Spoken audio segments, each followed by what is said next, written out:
Hello and welcome to Buffy and the Art of Story Season 6. If you love Buffy the Vampire Slayer and you love creating stories or just taking them apart to see how they work, you're at the right podcast. I am Lisa M. Lilly, mystery and thriller author, story coach, and founder of writingasasecondcareer.com. Today I'm talking about Season 6, Episode 11, Gone, where the trio makes Buffy into something that rhymes with blinvisible. Along with the recap of Gone, I'll talk about how Buffy's disinterest in life affects the story, illustrating the storytelling challenges of an unengaged protagonist, why lots of conflict doesn't always equal a strong plot, season hooks that don't really hook, like the geek trio stealing the diamond from the museum, and small moments that subtly show building conflict between Buffy and Xander, and that show their closeness and friendship. As always, there will be no spoilers except at the end when I talk about foreshadowing. Okay, let's dive into the Hellmouth. Gone aired the first time on January 8, 2002. It was written and directed by David Fury. It starts with 3 opening conflicts before the credits. The first one occurs at Buffy's house. She gathers tarot cards and other magic supplies as Willow sits on the bed and Dawn looks on, and Dawn says, "Candles? We can't have candles." Buffy explains it's a magic clearance to help Willow get past her addiction. Dawn gets really upset when Buffy puts Coco Pelli, a statue Joyce loved, in the box. And Dawn says, "Why do we have to get rid of so many things that I like?" Buffy explains Willow has a big problem, and any reminder over the next few weeks could cause her to fall into temptation. Buffy, though, stops talking because as she's hunting for magic supplies in the couch cushions, she runs across Spike's lighter, and she flashes back to kissing him, and Buffy says, "And that would be bad." So that first opening conflict is between Buffy and Dawn. It's a conflict for Willow as well. Although she is on board, she even points out some supplies Buffy missed because they were hidden. The second conflict relates to Buffy and Spike, Buffy trying to overcome her own feelings about Spike, and all of this catches the audience up very quickly on where we are in the season and the ongoing personal issues for Willow and Buffy. Neither of these relates directly to the main plot, but they are both season arcs. Now we get to the third conflict. The scene cuts to the geek trio. This probably goes to the main plot. I'll get to why I say probably later. Warren demonstrates a ray gun that makes a chair invisible or anything invisible, and Jonathan is super excited. He sits on the invisible chair and rocks on it. Warren aims the gun at Jonathan. He turns the chair visible again, but Jonathan was pretty scared that something would happen to him. Warren tells him, "Cheer up. The invisibility ray makes them pretty much unstoppable." And we go to credits. So I mentioned hooks that don't hook. This is a hook that works well. And most of the hooks within the episode itself to bring us from scene to scene are good ones that capture attention. That was at 3 minutes, 15 seconds. We come back from credits right about 10% through the episode, a little bit before that at 4 minutes, 2 seconds. Usually around 10%, we see a story spark or inciting incident that gets the main plot rolling. Here, what that is not very clear. Buffy calls to Dawn to hurry up so she can have breakfast before Xander gets there to take her to school. Buffy then asks Willow, who's making an omelet, how she's doing. Willow's okay, though she's not ready to head back to class. She says she'll spend the day looking for information on the internet about the stolen diamond. That refers to the robbery that happened back in Smashed, so 2 episodes ago, where the geek trio did the museum heist. And usually in Buffy, we have not just season-long arcs, but some smaller arcs that provide a mini storyline that helps pull the audience from episode to episode, which was a big change from TV at the time Buffy started, which was mainly one-off episodes. Typically, Buffy uses these mini arcs really well to keep us engaged, but this is the hook that doesn't hook I referred to because personally, I don't care about the museum heist or the diamond. Every time I rewatch, I have to remind myself what it was that the characters were even researching. It just doesn't have the power of, say, the ongoing research about the key in season 5, or for that matter, trying to figure out how to stop Adam in season 4, which didn't have a tremendous amount of power for me because I wasn't that engaged with the Adam story. But this, I'd love to hear your thoughts because for me, I care zero about it. Dawn barely speaks to Buffy when she comes into the kitchen. She says she's not hungry when Willow offers her an omelet. And when Buffy tells her she needs to eat, Dawn says, "Thanks for your concern," and stalks out. Willow says to Buffy, "Okay, I deserve the wrath of Dawn, but why is she taking it out on you?" Buffy tells Willow it's because Buffy let it happen. Her best friend was in trouble, and Buffy was too wrapped up in her own life to notice. Right then, Spike enters, which is what Buffy somewhat was wrapped up in, or certainly it's what she feels guilty about being wrapped up in. His whole body's smoking because he was out in the sun, shielded only by his blanket. He claims he was just out taking a stroll, but also he's looking for his lighter, which he thought might have fallen out of his pocket while he was there. Buffy claims that she didn't find it. After Willow goes upstairs, Buffy and Spike spar. She accuses him of making up excuses to see her and tells him to stop trying to see her. She also tells him not to call her love. This is another running conflict for quite a few episodes. This one engages me much more. The struggle that Buffy has with her own feelings about Spike and Spike's persistence, though clearly they share a strong attraction. Spike asks what he should call her. "How about Pet or my little Goldilocks?" And he strokes her long hair, saying he loves it. She resists him at first, but is clearly tempted when he does something off screen. However, when Xander walks in and yells at Spike to tell him to leave Buffy alone, Buffy pretends that she was trying to push Spike away. Xander says only a complete loser would hook up with Spike unless she's a simpleton like Harmony or crazy like Drusilla. This upsets Buffy.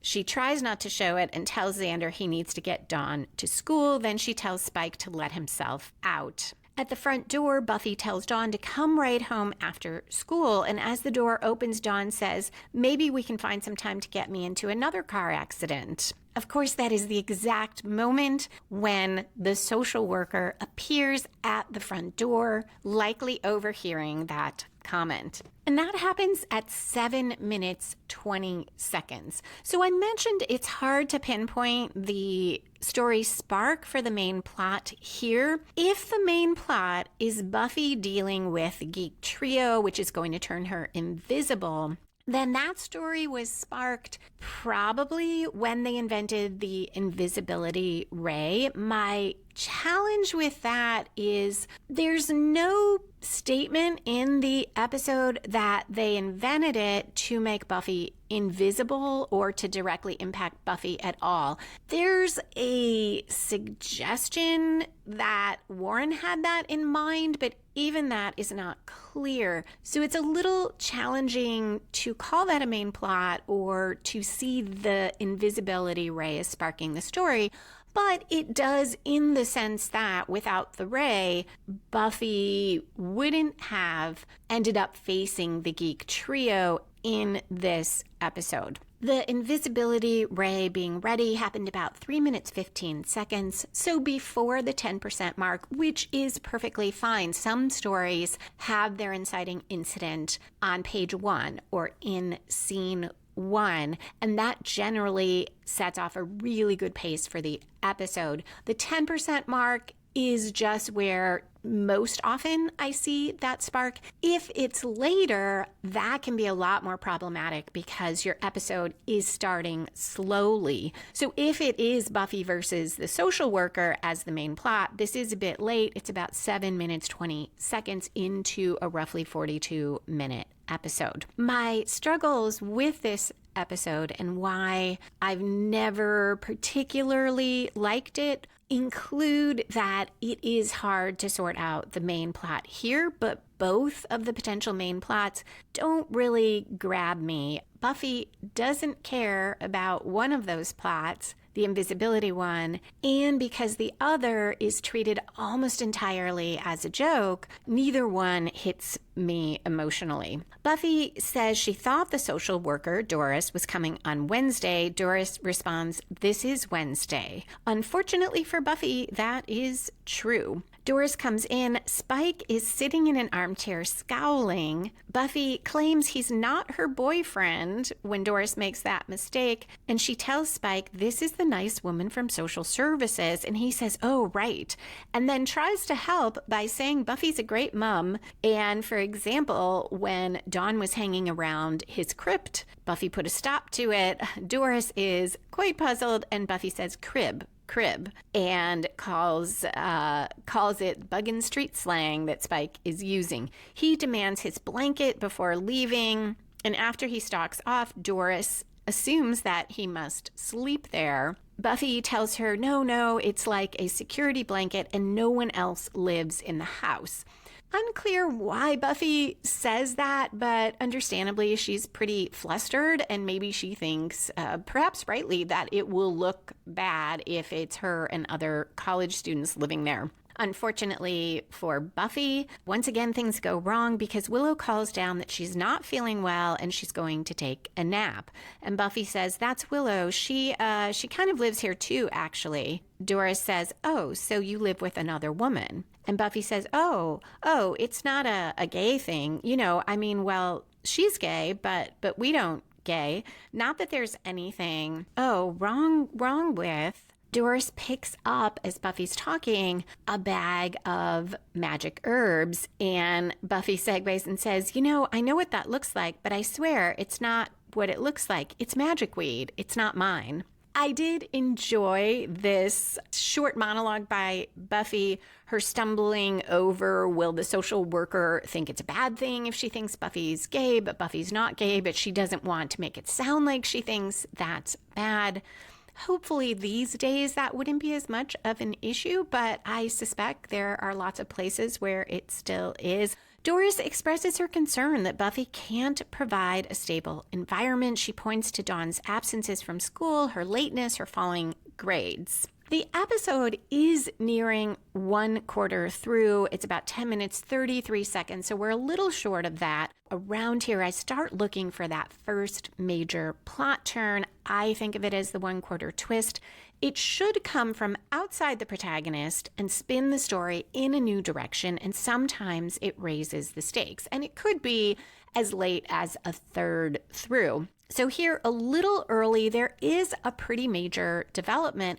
Doris tells Buffy she's going to recommend immediate probation, which means she'll be monitoring Buffy and watching her, and if things don't improve, she'll strip Buffy of guardianship. After Doris leaves, Spike appears behind Buffy and asks if it didn't go well. He seems genuinely sympathetic, and he stayed in case she would want to talk.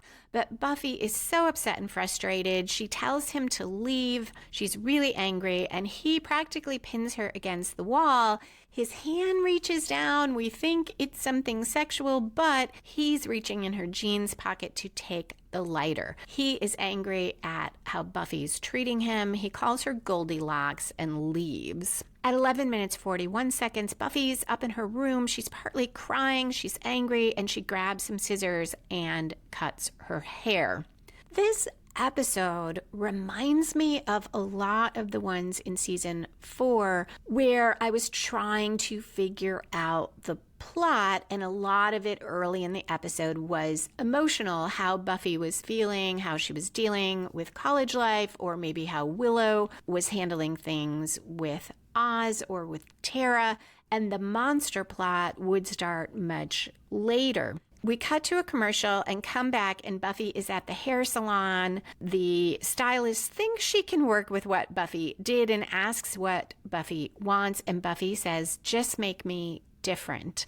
I love this line, as I love many lines in the episode, but this one because it so expresses how Buffy feels. Outside the salon, the trio is talking about testing the gun. They don't know Buffy is there, and they see her walk out of the salon. Her hair looks very cute. It's somewhat above shoulder length, and Warren is watching her and doesn't notice that Andrew and Jonathan grab the gun and are fighting over it. At 13 minutes 12 seconds, in their fight, they accidentally set off the gun and make Buffy and a number of things around her invisible.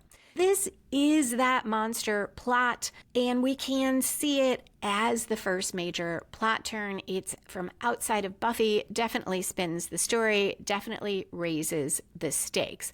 Although, to a large extent, it almost feels more like a story spark to me for the reasons I mentioned before. And one challenge with this plot, the main challenge, is that though Buffy has just turned invisible, that doesn't prompt her to do anything to address the invisibility or to try to find out who did it to her. Your ideal protagonist is actively pursuing a goal throughout the episode, is the main point of view character, and has the most at stake. So Buffy has some of this. She does have the most at stake, though we don't find that out until very late in the episode. But she isn't actively pursuing much. She kind of is pursuing trying to get Dawn off to school, trying to take care of Dawn, but she's reacting most of the episode, reacting to the social worker, reacting to Spike.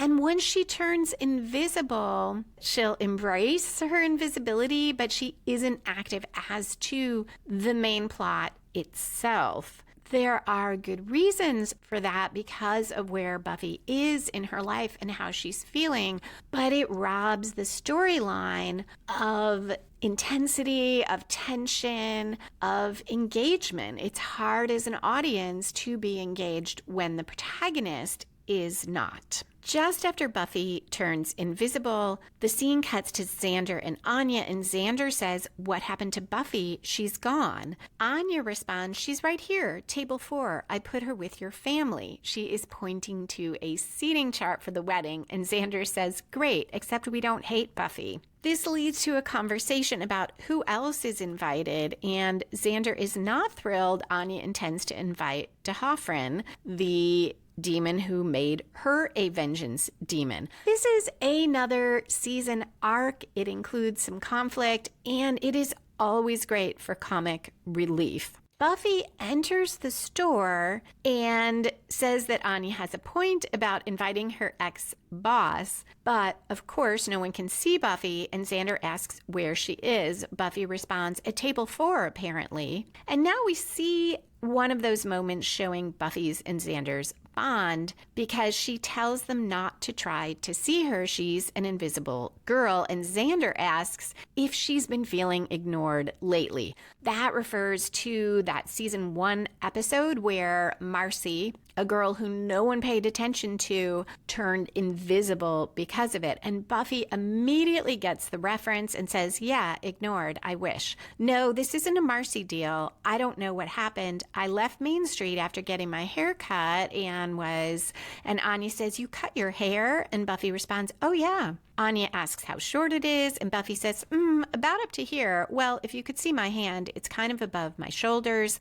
Anya says, that sounds adorable. I was thinking about getting my hair cut before the wedding. Xander says, "Can we get back to freaking out about no-show Buffy? This is serious." Buffy, though, is anything but serious. She picks up 2 balls and tosses them and carries them around as she talks about her morning, including the social worker, and she adds there might be an upside to No See Me, since Doris was going to be watching Buffy. Anya asks why anyone would want an invisible slayer. Surely that would be a lot more dangerous. And Buffy answers while playing with a skull, moving its jaw. They keep trying to get her to be serious. Xander finally says he'll check the spot where she disappeared. Buffy decides to go take a walk to, quote, clear my head, end quote, and she laughs about that. The bell on the door rings as she leaves. That bell was a nice callback to Life Serial, where Buffy kept trying to solve the loop in the magic box. Buffy goofing around here, on the one hand, is kind of fun because we haven't gotten to see Buffy be light and fun for the season. It also shows the challenge of being funny or humorous when it's woven into an episode where there is supposed to be danger, or maybe a show where there's supposed to be danger. So not only does Buffy's disengagement undermine the power of the story, she doesn't care, so it's hard for us to care. Both main plots are treated as mainly as a joke. Buffy is treating this as a joke, and we'll see also the Doris situation treated as a joke. It takes a lot of skill to make humor work amidst a serious story, and I think here the goal probably was not to create a serious story at all in any of the storylines. So maybe this is a matter of personal taste, and I prefer at least one story to be gripping and serious. I would love to hear your thoughts on that, so please feel free to comment on YouTube or Patreon, or send me, or Twitter, or send me an email, buffystorypod@gmail.com. Anya thinks it must be some kind of spell, possibly a magical mistake, and that's when it hits Xander that it could be Willow. At 16 minutes, 16 seconds, Willow is at the dining table. She is researching using books in her laptop. She starts to use magic to get a book from the other end of the table, but she stops just before Xander walks in. In this sense, that running museum heist arc works as a device to give Willow something to be researching before she finds out about the invisibility. I would like it better if she was researching something that we care about. And part of why I don't care about the museum heist is we as the audience know who did it. And as we'll see at the end of the episode, it makes no difference to anything. Also, it is rare in Buffy that any plotline is there just to be a device to allow the characters to do something else. And that is part of why it is such a great show, because it is unusual for any aspect or any story element to be more or less, I guess I won't say wasted, but insignificant. Almost everything matters in Buffy. Xander says, Willow, we need to talk. And then we get a great line because Willow says, we are talking. Well, I'm talking and you're looking at me funny. Xander asks if she has something to tell him. Willow confesses she almost slipped. She's thinking about the book. And Xander tells her the important thing is to fix Buffy. Now Willow's really confused. Xander starts to explain what happened to Buffy, and he ends with rhymes with blinvisible, and he adds that it happened after Buffy left the hair salon. Now we get the second time of the haircutting joke. Willow says, Buffy got her hair cut, and Xander says, yeah, adorable apparently. I personally couldn't tell since she's all blinvisible. Willow's upset when it hits her that Xander thinks she did a spell that went wrong. She storms off after saying, what's the point of being off the wagon if everyone thinks she's making pit stops?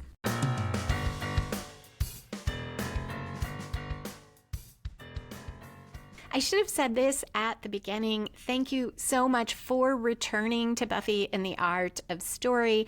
After a slightly longer break than I had expected to take, I did a lot of traveling. There are a few photos on Instagram at Lisa M. Lilly, and on the Buffy and the Art of Story Facebook page. I saw a ton of cathedrals in Europe, all of which supported Buffy's comment, note to self, religion creepy. Lots of coffins and skulls. One had for some reason, high up in the cathedral, a goat's head, not a real goat's head, an artist's depiction of one, and plenty of saints' relics and bones. One of the places I went was Prague. I found it so beautiful. I've never been there before. And some of those cobblestone streets and plazas, I was almost sure I had seen in the Buffy and Angel flashbacks.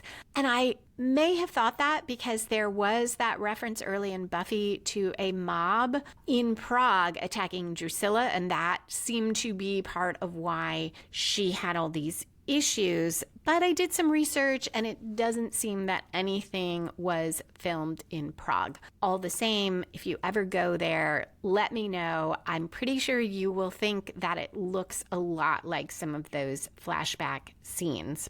My goal was to not work during the whole trip, which was a month long. And for the most part, I did not. I got lots of ideas for a second supernatural thriller series I want to do to follow up to my Awakening series. I'm thinking it'll be called the Tara Spencer Chronicles. Won't be working on that for some time, but I was very intrigued, again in Prague, by some things I learned about alchemists there. Also did a lot of plotting in my head for my next QC Davis mystery, and when I got back, I started outlining it and wrote some very early pages, very rough. I did do some actual work while on the trip that relates to the podcast because the day before the trip, I broke my fourth toe on one of my feet. And while it wasn't terribly painful, it did mean I had to spend a fair amount of time with my foot elevated anytime I did any amount of walking. So while I was sitting and elevating, I did do some editing on the Buffy and the Art of Story Season 3, Part 1 book. It has taken me a long time, I know, but I am super close to the end, and depending how much copy editing there is with it, I'm hoping to release it in the next month or two. So if you or anyone you know prefers to read the books or just likes reading the books to revisit the story analysis and the episodes, you can look for this sometime soon. I will let you know. Last thing, I also thought through the next bonus episode for Patreon supporters. The working title is Working Hard for the Money, Story Issues with Buffy's Part-Time Jobs and Almost Jobs. You can look for that soon on patreon.com/Lisa M. Lilly. That's Lisa, M as in Marie, Lilly. And if you're not already a patron and getting access to those bonus episodes, you can join for as little as $1 a month. There's lots of extra content there.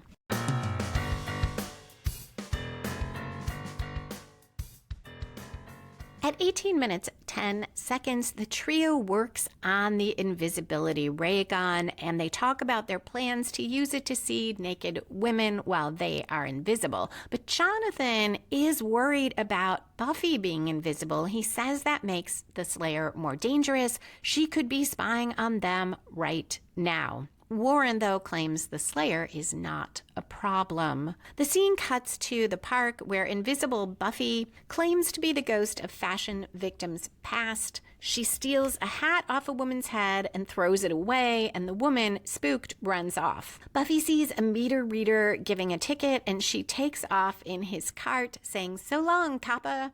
At 19 minutes 37 seconds, Buffy does become active in one of the main plots. She goes to the social services office where she moves Doris's mug around, confusing Doris, and then Buffy, quietly making it seem like the mug is talking, makes the mug sway and says, Kill, kill, kill. Doris yells at the mug to shut up, disconcerting her coworkers, and Buffy goes on to tell her, as the mug, to kill everybody. Doris runs off. Buffy finds her file, presumably deletes it on the computer, and types up a new report, which she prints out. Doris, on her way back from the restroom, runs into her supervisor, who wants to talk about the Summers case. But when he opens her file, he finds a report with tons of pages that say all work and no play make Doris a dull girl, over and over. A fun reference to the movie The Shining. Doris argues it wasn't her, it was the voice, the one that made her coffee mug dance. The supervisor is now very worried and tells her to go home and go to the doctor. When she asks about her cases, he says someone else will take over and will redo the Summers evaluation. It is hard to remember how I felt about this scene when I saw it the first time, because now watching it, it doesn't feel funny at all, because there have been so many mass shootings. There are so many concerns about mental health, especially post-pandemic, which of course mental health was a concern long before this, but at the time that Buffy was being made, people were not as aware, and there were not so many mass killings or mass shooting events. I don't think now that the scene would be written this way, because it is hard to find it funny. The scene also suggests that the social worker plot is not a main plot, because it's over. We're at the middle of the episode and it is all over. And Buffy will not address any of the very real concerns that Doris raised. She won't talk to Dawn about her absences from school or her lateness or anything. And in fact, she'll be very insensitive to Dawn in a bit. And that is part of why the storyline also isn't engaging to me. I know it's there to be funny, but it starts out quite serious. I do find it believable that Buffy does not take Doris's concerns seriously, and that she approaches it this way, because where Buffy is at in the season, how she is feeling inside, the fact that she is depressed and unhappy and having trouble being engaged with life, all of that supports and fits her actions here. But it does leave me as an audience member less interested. So we are left with the invisibility plot, which does go through the whole episode. So I do think it is the main plot. And that raises another challenge, because we get to the midpoint of the episode and there's not any movement in that plot in terms of Buffy versus the trio. We could see the last scene as a sort of midpoint commitment by Buffy. At the midpoint, I look for a protagonist to make a major commitment to the quest or to suffer a major reversal. If the main plot had been Buffy dealing with Doris, Buffy did take a pretty big chance here. Like, sure, she knew this would freak Doris out, but she didn't know if she might be somehow revealing herself. Even though no one can see her, there could have been some bad consequences from this, potentially, and that plot immediately ends. So we don't have a real commitment for Buffy here. We have a victory over Doris, a climax in that subplot. Now Buffy will, in her personal life, make a sort of commitment and suffer a reversal. And it relates to the invisibility, in that she can only do it because she's invisible, but it doesn't relate to her dealing with the invisibility or dealing with whoever did this to her. And it will come later than halfway through the episode. Now, why does that matter so much? A strong midpoint really drives the second half of a story. It keeps the pace going in a story, and it keeps the audience engaged. Here, a little over midway through, we switch, though, to Willow. At 22 minutes 42 seconds, Willow is spraying spray paint on various things that are invisible in the area where Buffy disappeared. Xander joins her, and Willow defensively says she found this spot without magic, and she shows him a tread mark indicating a vehicle sped away quickly. She also shows Xander a black paint scraping she got from an invisible fire hydrant. And the black showed, which indicates that the vehicle hit it after it turned invisible. Xander remembers that there was a black van following Buffy at different times when demons or people were messing with her. Willow is going to track down the van, stalking Buffy, and then she says, "By the way, where is Buffy?" And then we cut to Spike watching TV alone in his crypt. From the TV, we hear someone saying, "Look at all the blood." And then Spike's stomach rumbles and he gets up to get blood from his fridge. I never noticed that before, and I do enjoy that humor there. Now Buffy throws caution to the wind in her personal life, so a bit of a midpoint commitment in that sense. At 24 minutes 11 seconds, Spike's door swings open. He doesn't see anyone, and he warns whatever type of beastie it is that he knows it's there, and he hurts beasties. Then he thinks it's a ghost and tells it to go haunt the living. Instead, it pushes him against the wall, and when his shirt is ripped open, Spike says, "Buffy?" And Buffy says, "I told you, stop trying to see me." I see that as caution to the wind in that Buffy approaches Spike. She goes there to have sex with him. She is owning her own desire for him. Though, as we'll get to, it's only because she thinks no one can possibly find out. At 25 minutes 34 seconds at the magic box, Anya touches the spray-painted traffic cone that Willow discovered, and Anya finds out that the cone has turned mushy like pudding. She and Xander realize that if it's happening to the cone, it must be happening to Buffy. And we cut to a commercial. So another great cut, finding out that there is serious danger to Buffy, not just of not turning visible again, but of dying because of this. This raises the stakes, and I wish we had known something like this earlier in the episode. If somehow the audience had known that, even if Buffy didn't, it would have added to the power of the episode, and probably Buffy joking around would have been more fun for me. I could have enjoyed the fun of the joke, but I would have had the dramatic tension of knowing, hey, Buffy's joking around and this is really dangerous. The scene cuts to the trio, who also now realize what's happening, and Jonathan says, "What do you mean she's going to fade away?" And Warren says the big burst of radiation that hit Buffy to make her invisible will ultimately kill her. Jonathan argues that they aren't supposed to be killing anyone, especially not Buffy. He says they are crime lords, not killers.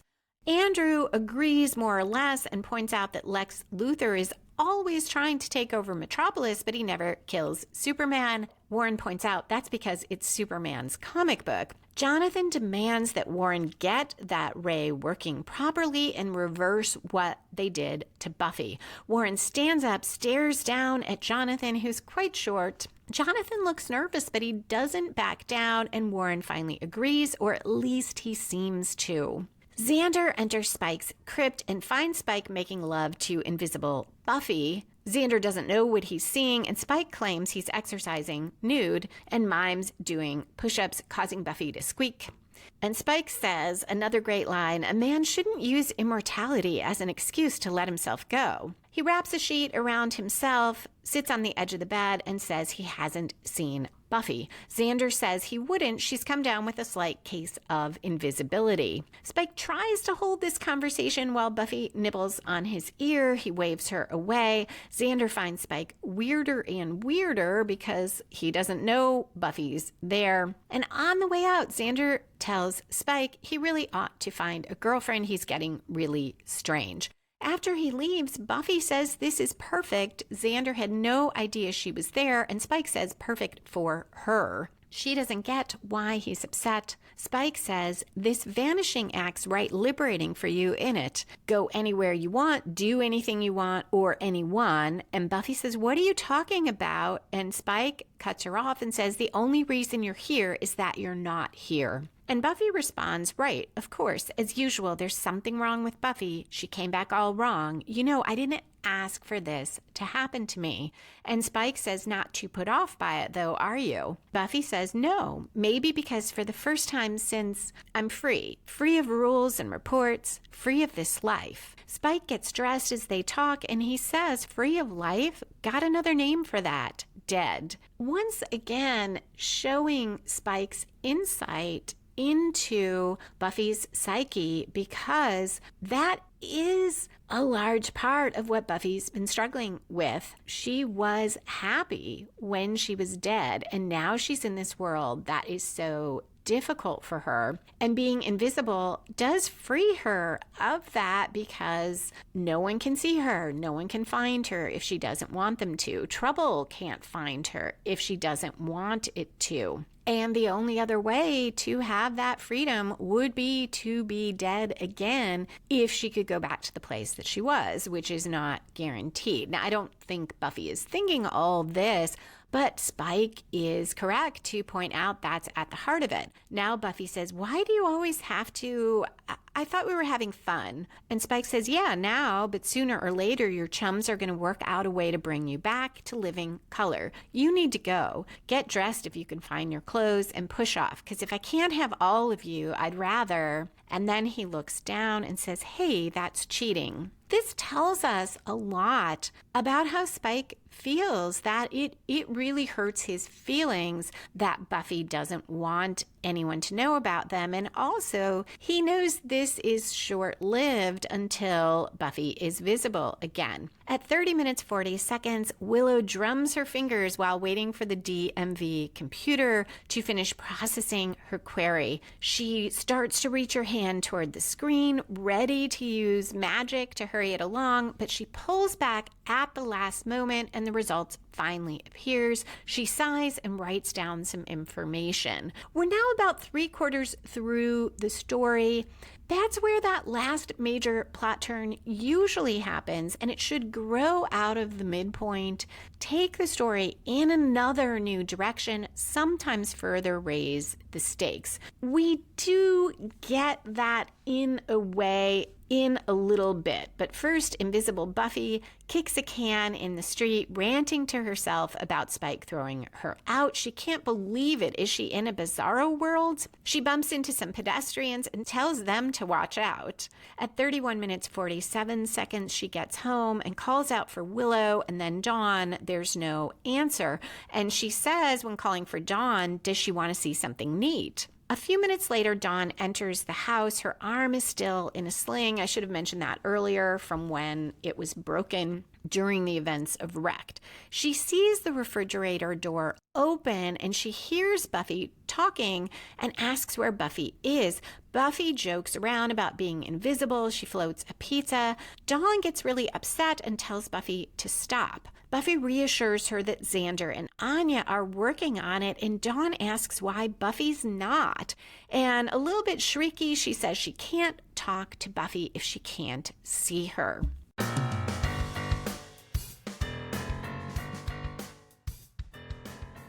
I have a listener comment from Roberta Lipp of the They Coined It Mad Men podcast about Smashed and Wrecked. And she starts with responding to my comment that we never knew before that there was somebody like Rack who you could go to get spells, who is sort of like a pusher. And I felt that was artificially inserted and didn't feel authentic to me. And Roberta makes some great points. She says, I was kind of okay with this whole new dark world, even what may be inconsistencies that you point out. It reminded me of Riley and the feeding prostitution world that we never knew about. It makes sense that there are whole other worlds that Buffy and Sunnydale are not really aware of. And Roberta, I agree. I think that is a really good point that I did not think about. And then Roberta puts her finger on something else. I had talked about the whole sudden magic as addiction bothered me. Maybe not so much that Willow is shown as addicted to magic, but this sudden escalation where suddenly she's going to rack for more spells and a greater high, and that we hadn't seen that before. Roberta says what's missing and has been missing for a long time is Willow's internal life about this. She's been trying to stop. That's new. I think if we had seen that developed, this episode would have made more sense. And that goes to something I missed, but I feel like that actually is what troubles me, that it so quickly escalated and that we don't see Willow trying to stop. It's just suddenly she hits bottom. Things are so bad. Now, Roberta and I, on my trip, part of it was in the U.S., and I got to meet Roberta in person for the first time, which was super fun.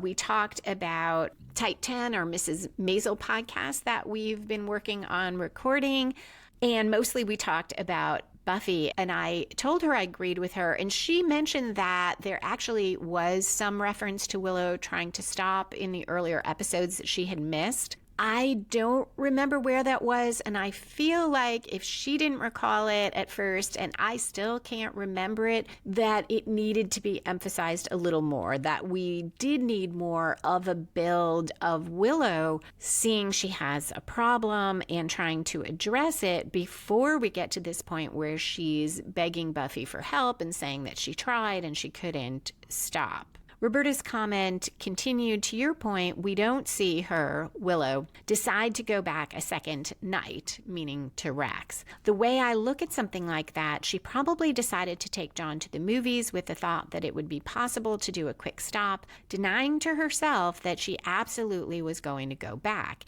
If they had given us a glimmer of that, that would have helped, either of her hesitation, the thought, or the outright schemes. In some ways, this sudden dark addiction seemed just that sudden. Again, very little internal process. We've all seen her addiction for a long time, but there has only been arrogance about it. No self-doubt, no cost except for physical, and that was when she used it for very important purposes. This was a whole new flavor, and for her to hit bottom, and especially for her to say she needs help, did seem sudden, although that was correctly reflected in Buffy's reluctance to be compassionate about it in the moment. So that really says it much better, I think, than I did, and pinpoints what I see as the major issue with that storyline. Roberta also points out some important things about magic as a drug, because I had questioned that shift in metaphor. And Roberta says, when Tara and Willow first started doing magic together, they did sort of get high. It was the stand-in for their becoming lovers, but it also did happen. The ecstasy of the magic and the sexual relationship was intertwined. And that is a great point as well that I overlook when doing the episode.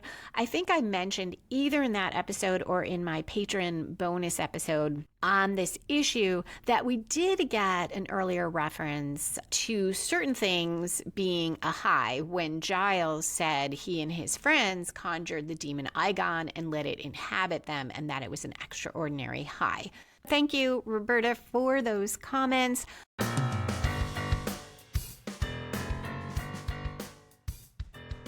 This scene with Buffy and Dawn is a return of the shrieky, annoying Dawn, and it's another instance in the season where I really want to have sympathy for Dawn. I should have sympathy for Dawn. I've got to think this is part of the way it's directed, and this is throughout. So it's not a slam on David Fury or anyone who directed Dawn. It seems to be a decision of how to portray her, is to have her have this real sort of shrieky edge to it, which makes it hard to not see her as the annoying little sister. And I dislike pinpointing that because women are so often criticized for the quality of their voices and for simply having higher pitched voices than most men do. At the same time, Dawn just feels so over the top here, and I feel like we would all have more sympathy for her and understand where she was coming from. Maybe not even if her delivery weren't shrieky, but if we got more of a sense of how she feels inside. This idea of, well, I can't talk to you if I can't see you. I only believe Dawn's upset because she's shrieking about that. But if her dialogue maybe had focused more on, you're not taking this seriously. She does say that. But if her focus had been more on that, how can you joke around about this? I can't talk to you if you keep joking about this. I can't talk to you if you think this is fun. Those things, shriek or no shriek, would have resonated more with me. At 33 minutes, 23 seconds, we do get a bit of a major plot turn. Buffy hits the answering machine button. This is back in the day of answering machines. And here's Xander's message with Anya chiming in about the discovery that Buffy will dissolve into nothing if they can't make her visible again. And Buffy says, wow. The challenge with this as a plot turn is that the audience already knew this. It already happened. So it doesn't exactly spin the story, and Buffy will still be mainly reacting. Next, Willow goes into a dark house after checking the address on her slip of paper, so we figure she got that from the DMV computer. There's no one there. She's in the basement and sees the trio's whiteboard, and on the top the words invisibility ray are written. Willow looks over their models and plans, but suddenly an invisible guy grabs her and tapes her mouth shut, and Warren says, congratulations, you're our first hostage, and we cut to commercial. On return at Buffy's home, the phone rings. So here is why I say it doesn't exactly spin the story, because Buffy's discovering this doesn't cause what happens next. It's Willow who goes there to the house, and Warren and the other geeks who take her hostage. And that is independent of Buffy finding out this about her invisibility. And now Buffy reacts not so much to finding out, but to this phone call. It's Jonathan. He changes his voice when she asks who it is and says he sounds familiar. He tells her they have Willow. Buffy has not shifted gears. She hasn't gone into find the villains mode. It is dropped into her lap, and she goes to this game arcade, goes through the turnstile, and sees Willow near one of the arcade games. The guys are still invisible as well. Willow tells Buffy there are only 3 of them. Warren calls out for the others. He tries to pretend there are more, but even the 2 guys he has are MIA, as we see one of the arcade games seeming to play itself, and we hear Jonathan and Andrew arguing. Warren tells Buffy he'll turn her back. It was an accident. Willow informs Buffy that these are the guys who have been plaguing her and tells her about her molecules deteriorating, which Buffy says she knows. Buffy asks Warren what are they going to do now to annoy her. Warren again says they can fix her and to pick up an air hockey pusher so he has a target. I had to look up what these were called. So with air hockey, there's the puck, and then there's these, I kept calling them holders. Online, they call them pushers or paddles. Buffy picks up one of them, so we know where she's at. The trio knows where she's at, and this is the start of the climax, the final confrontation between the opposing forces of Buffy and the trio. Willow, though, looks over at the gun and warns that it's on the wrong setting. Jonathan now asks Warren if that's true. Warren says to ignore Willow, and he knocks her over with the gun. Buffy throws the ice hockey pusher in his direction, and there's an invisible fight that we hear. It sounds like Buffy's getting the better of it.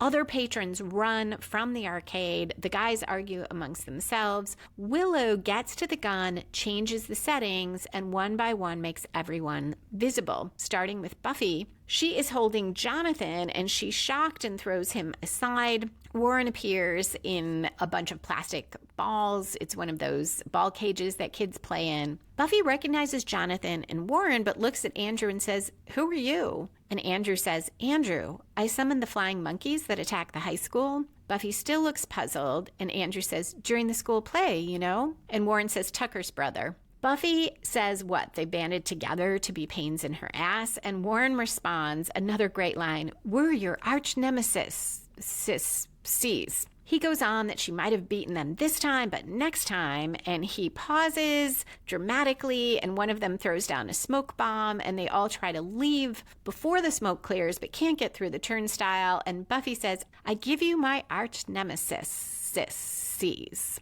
We're now at the falling action where the episode ties up loose ends or resolves subplots. A security guard asks what's going on, and the guys rush out. Buffy doesn't stop them. So I said you could lift this whole storyline out and it would make no difference, that it just doesn't affect much. It does result in Buffy knowing who the three guys are and who's been plaguing her. So in that sense, there is movement in the season arc. But it feels unimportant, partly because Buffy doesn't think it matters. She doesn't chase after them. We, as the audience, knew all along who it was. And despite her molecules deteriorating, Buffy doesn't act like it was any big deal. I thought about this in comparison to previous seasons, because in other seasons we knew who the major villain was before Buffy did, or one of them.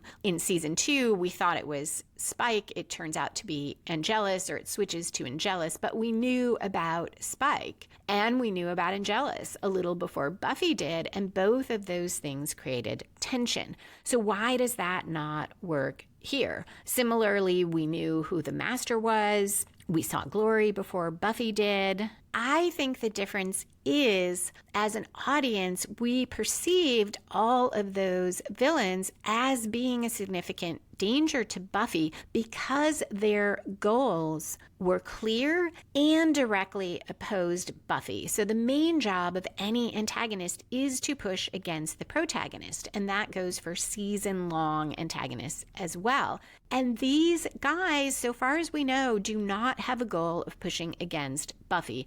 There are some hints that maybe Warren does, because we get the feeling Warren knew Buffy was deteriorating, and he is the one who put that setting wrong. So he was trying to kill Buffy. But the trio as a group does not want to kill Buffy. Jonathan actively doesn't want to and stands up for it. Andrew seems mostly neutral. He'll follow where Warren leads. But as a group, their goals are separate. They are to take over Sunnydale so that they can have money and chicks. In an indirect way, Buffy's obviously not going to let them take over Sunnydale, but as a group, they don't seem to see that as an issue. Warren does, but the group does not.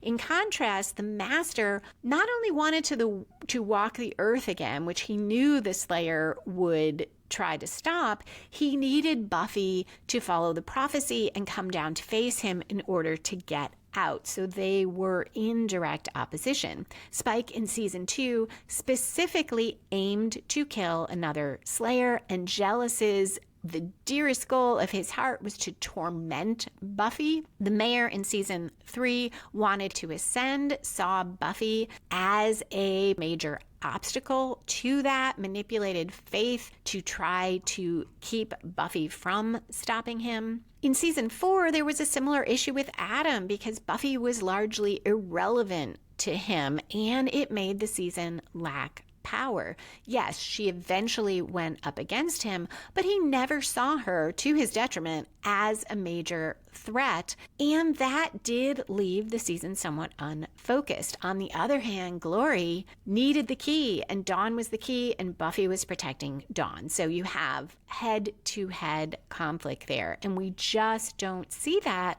with the trio, other than now we get this hint that maybe that is in Warren's plans. Now in the following action, Willow says, "Oh my God, Buffy." And Buffy says she knows, she guesses she should chase them. But Willow says, in the last of the times to talk about Buffy's hair, "No, your hair, it is adorable." This is a sort of three-beat. In a three-beat, you have the same concept or dialogue line coming back 3 times, and typically the third time subverts the first 2.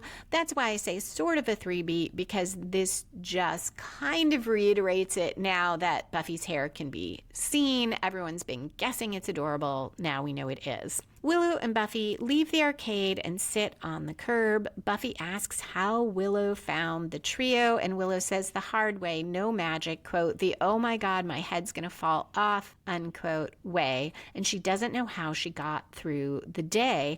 Buffy tells her the important thing is that she did. It's a good first step. When Willow asks, Buffy says she's okay. She has to do some damage control from her Giddy Fest, and confides the, quote, "whole taking a vacation from me didn't work out too well," end quote, a sentiment Willow empathizes with. And then Buffy adds, "except when I got Xander's message, that I was fading away, I actually got scared." And Willow says, "Well, yeah, who wouldn't?" Buffy responds, "Me. I wouldn't. Not too long ago, I probably would have welcomed it, but I realized I'm not saying that I'm doing backflips about my life, but I don't want to die. That's something, right?" And Willow says, "It's something. So I guess we both made good first steps." And Buffy responds, "I guess." And Willow says, "Yay for us." And Buffy responds, "Yay." Both of them sounding very sad here, and we can tell it is a tiny first step for both of them. They are both still struggling.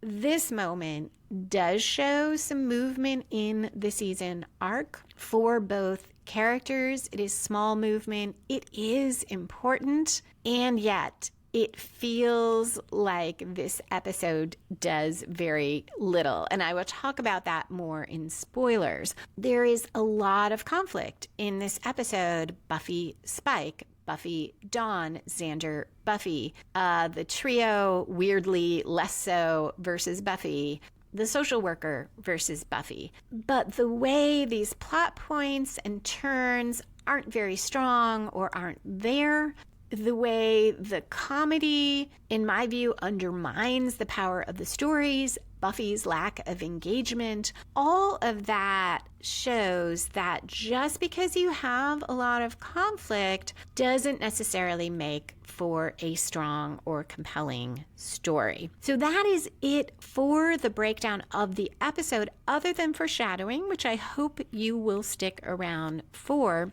If you find the way I talk about plot and story structure helpful and want to apply it to your own writing, you can get free story structure worksheets at writingasasecondcareer.com/worksheets. If you're not sticking around for foreshadowing, thank you so much for listening. Come back in 2 weeks for Season 6, Episode 12, Double Meat Palace, where Buffy experiences the horror of working in the fast food industry.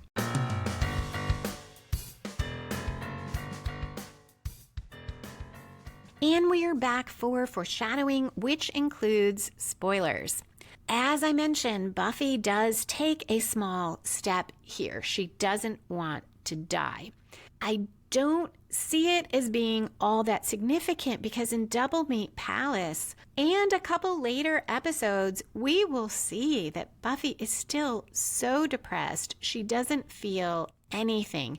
It's almost like she moved forward in this episode and then immediately the series put her right back where she was at the beginning of it. I'll have to see when I break down Double Meet and the next few episodes. Is that really true? Is there any movement on Buffy? But my recollection is this just resets at the beginning of the next episode, and Buffy is still super disconnected, super depressed.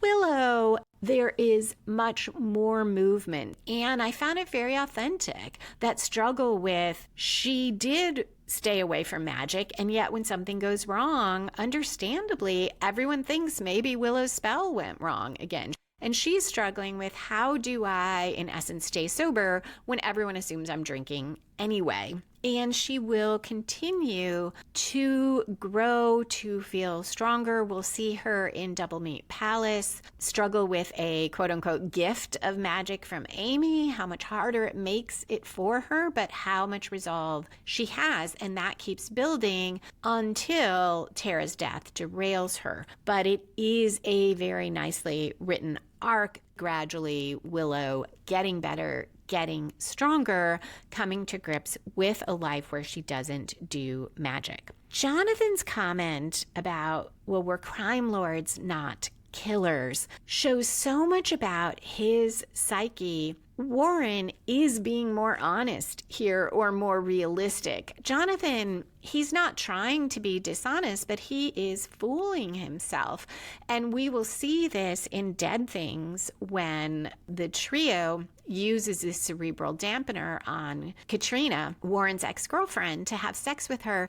And Jonathan seems blind to the fact that this is rape until Katrina confronts him. And it leads to them killing Katrina when they realize how much trouble they could be in. This comment about crime lords, not killers, foreshadows that there is no distinction there. He's trying to make a distinction, and Andrew a little less strongly is trying to as well. And Warren changing that gun at the end to really kill Buffy foreshadows that this is where they are going, whether Jonathan wants to see it or not. This confrontation between Warren and Jonathan foreshadows quite a few things with the trio. One, that Warren will try to cut Jonathan out. He will start bonding more with Andrew. He will start doing a 2-against-1 thing. And Jonathan will continue to be troubled and will help Buffy in the fight when Warren gets these, again, balls. We had plastic balls here. He has these magic balls from, I think from the demon. I can't remember where they came from, but they make him invulnerable. And Jonathan tells Buffy that that's what she has to smash in order to defeat Jonathan. To defeat Warren. So unknown to Warren, Jonathan helps Buffy. So a lot of that is set up here, and I like that. This makes me think I should talk a little more, or look a little more into the relationships between these three guys, because there are some very interesting dynamics going on there. Tons of foreshadowing with Buffy and Spike. Spike's anger, not just over how Buffy talks to him or speaks to him, but the fact that Buffy wants him, but she wants him when it is convenient for her. And it has always been that way. I shouldn't say always. It's not like they've been involved that long, but it's been that way since they first had sex. And now we're seeing that it is wearing on Spike, that perhaps he will not want to be with Buffy no matter what. Although when she breaks up with him, essentially for this reason, he doesn't want her to do it. He wants to be with her, even if it's only using him. This also foreshadows him pushing her to tell her friends about him. This episode also foreshadows this Xander and Buffy split when Xander finds out about Spike and the awful things that he says to Buffy,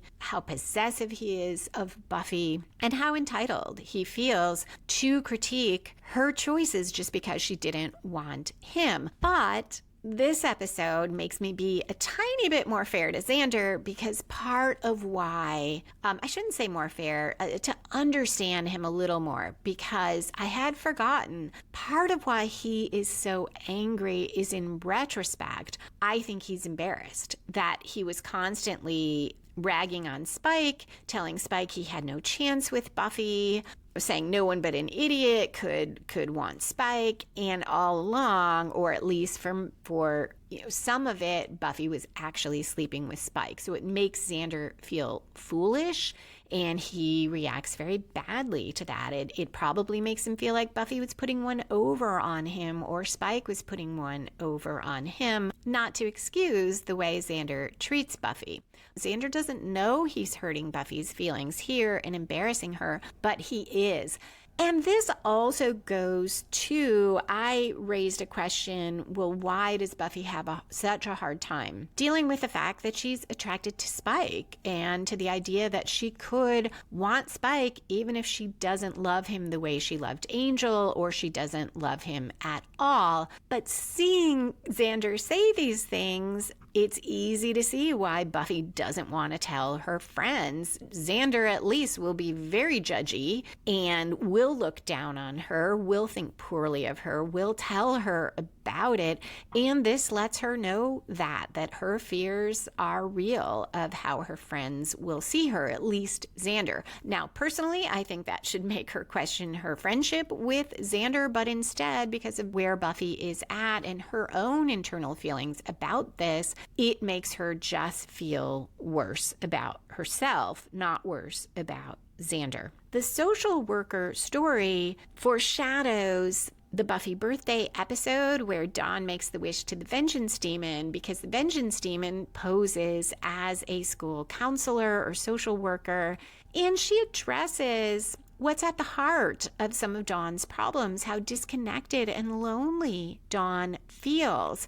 And in that sense, though Doris is looking at outward manifestations of that, Dawn being late, Dawn being absent, concerns over the household, nonetheless, all these things are having a bad effect on Dawn. So the Vengeance Demon comes in, and that's when Buffy finally, at the end of that episode, takes some of it to heart and realizes she needs to really be there for Dawn in a way that she has not been. This foreshadows that, but it's also why I say you could lift this episode out, because Buffy doesn't do anything different, really, in response to Doris's concerns. Not that I can remember. We'll see as the episodes develop. Perhaps Buffy does take a little of this to heart. My recollection is she doesn't, and that's why we end up with the events of her birthday. That is it for foreshadowing. Thank you again for listening, and a special thank you to the patrons who support